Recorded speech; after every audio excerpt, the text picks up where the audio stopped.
Hey everybody out there, what's going on? It's Man Cave. Do a little looking here on the wall. It's getting a little sparse. As you can see right now, I've got the Tundra bed back on the Tundra. We've got the Bastard right there, the 2-speed RC 4-wheel drive tranny in it. Into G35 turn, single turn, Matrix Pro motor. A2 ESC, believe it's got 625 servo, hot racing, full green dress-up kit, Energy big bore shocks, MIP spline CVDs, running a lipo with Pitbull 2.2 V1 tires. But if you notice, pork chop is missing. Well, folks, pork chop is gone. And I know y'all are going to be upset about that because that's the rig that I was pretty much basing all my cool stuff off of. But have no fear, I have something way better, but I'm going to show you some other stuff first. That right there would be my Trailfinder 2. It suffered a lot of damage last time out. I didn't know I'd lost one of my shooter shackles. Ended up breaking the other one and then stripping the ring and pinion gear in the front end. So I went to RC 4-wheel drive, and yes, I am a scale sinner. I am doing the 4-link kit on the rear and taking the shooter shackles from the rear, putting them on the front.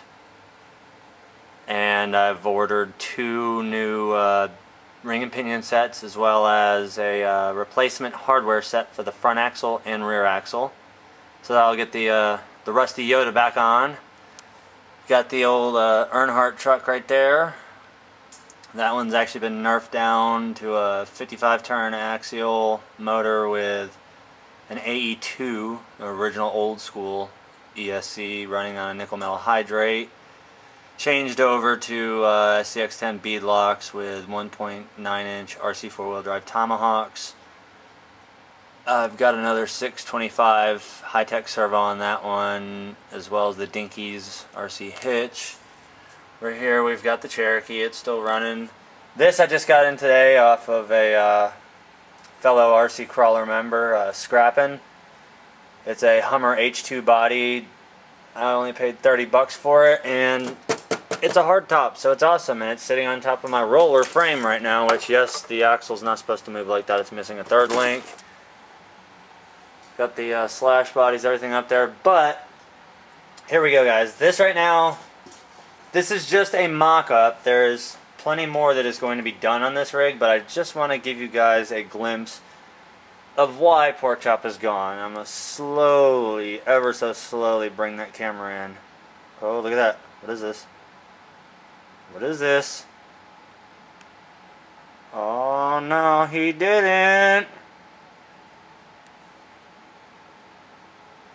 What you're looking at is an exact 1/10 scale replica of Tim Cameron's Showtime Southern Rock Racing buggy. This is a custom, hand-fabricated, hand-bent, welded, powder-coated chassis. I know there's several of them out there. A lot of people, different people make them, but I thought it would just be the ultimate cool to have an actual replica of TC's rig, because I sure as hell can't afford 70 grand for the real deal, so I might as well go with what I've got closest. So what we got going on here is, right now I've got a Savic servo, a TG servo, that is going to be upgraded to a, most likely a 7995 TG high-tech.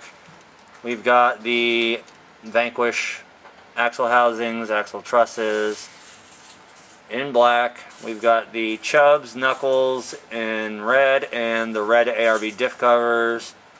Now internally this thing is running VVDs and overdrive gears front and rear, along with Hot Racing's SHD lockers. And in the rear, basically same setup, except we just have red lockouts and the red diff cover, and I also have the titanium upper and lower links just as before. Still running the Punisher drive shafts. And I do have the bomb-proof transmission in there right now. That's got all Robinson Racing steel internals, including the one-piece outdrive and the 32-pitch Traxxas slash slipper conversion with a super shafty top mod on it, top shaft mod. What's going to be going into this is a Holmes Hobby BRXL and a 13-turn Crawlmaster Pro. So this is going to have, obviously it's going to be brushed and it's going to be LiPo powered. I'm going to be using my little multi-voltage packs here. And the reason why I chose to go with the BRXL is the fact that it can handle up to a 6-cell battery.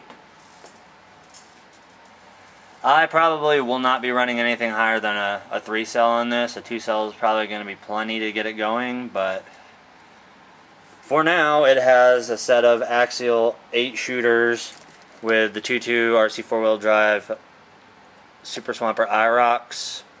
Got my Rogue Element hubs on there, and I cut the lug pattern on it just so I give it more area to bite with. Just the outside lugs. I ordered a set of Integy, and I know Integy, but whatever. I ordered a set of MSR11s, I believe, or MS11s, but they're 5 inches from eye to eye, and as you can see right now, with these are XR10 shocks, which are the same length as a Wraith. My winch plate here is hitting the servo, so I need to raise it up, and these shocks only read 4, I believe just over 4 inches from eye to eye. And they just don't look scale enough, so I'll be going with a much smaller shock. And these I actually got with the thing, and they're not exactly the size I wanted, and they don't have the articulation that I want. These are Traxxas big bore modified shocks. They have been modded with longer ends up top, and these are aluminums, non-adjustable, threaded. These are like T-Max style shocks, but they've been modded for rock crawling. These are actually going to be going up on RCC in the for sale section, or the wanted section. I'm either going to trade for something or flat out sell it, because I still have to buy the BRXL. I've got a few other things. I'm going to be doing a full custom aluminum interior on this one to hide the transmission. We're going to be using stock Wraith seats on it, because there's plenty of access through the rear to get in there at it. But basically this is just the beginning of my Showtime buggy. I just figured I'd show you guys what's been going on. Now there hasn't been much activity. There's been a lot of fixing stuff, but this one is going to be the shit. So stay tuned, and I'll keep you updated on it.